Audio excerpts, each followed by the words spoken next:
समाजसेवी भुपी भाइ समाजसेवी।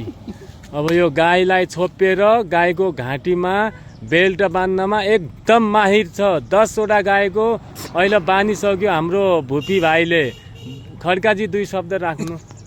यो सबैले गर्नुपर्ने काम हो। यो हाम्रो यो रोडमा पडिरहेको हुन्छन् राति दिनमा। तो यो बेल्ट हामीहरूले लगाउनु अनिवार्य छ।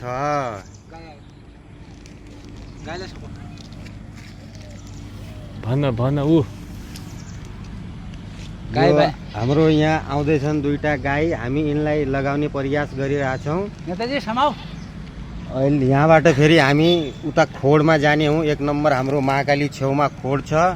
अहिले चौकीदार पनि आइसकेका छन्। चौकीदारलाई पनि हामीले यस्तो 10-12 वटा बेल्ट हामीले दिइसकेको छ।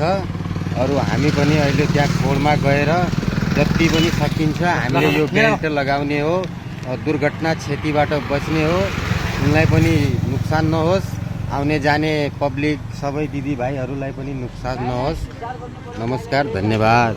पर त्यो सानलाई छोपेर बानौँ। खडुवाहरूको लागि यो उन शब्द निकल जाने कि मिठो बोल्दै हुन्छ हालत जाने। तँ बोल्न त जान्ने हो यार।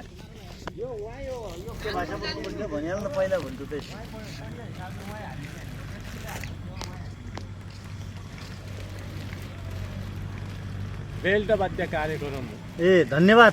निङ्लासनी फर्निचर उद्योगका प्रोप्राइटर श्री गणेश बोराज्यूलाई हृदयदेखि नै स्वागत गर्न चाहन्छु। किनभने उहाँले यो छडुवा गाईहरूको पहिचानका निमित्त आफ्नै सो लगानीमा भए पनि एउटा ट्याग लगाउने सिस्टम, यो नियन्त्रण प्रणालीलाई सुधार गर्ने एउटा वातावरण गरिदिनु भएको छ।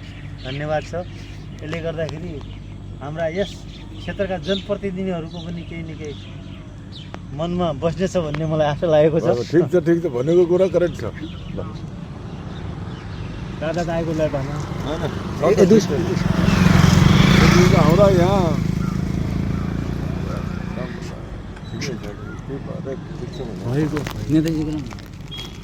नेताजीलाई ल बनान पो। अरे यार म सब चीजमा तू लजन बनान नेताजीको। नेताजी 2 शब्द नेताजी नभाग मिडियाबाट नभाग।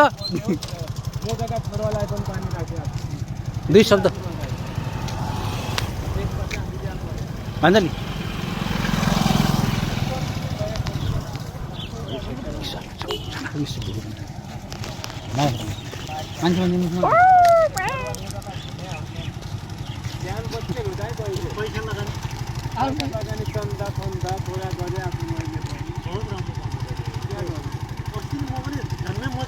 आँखा पनि सुन्नु देख्दै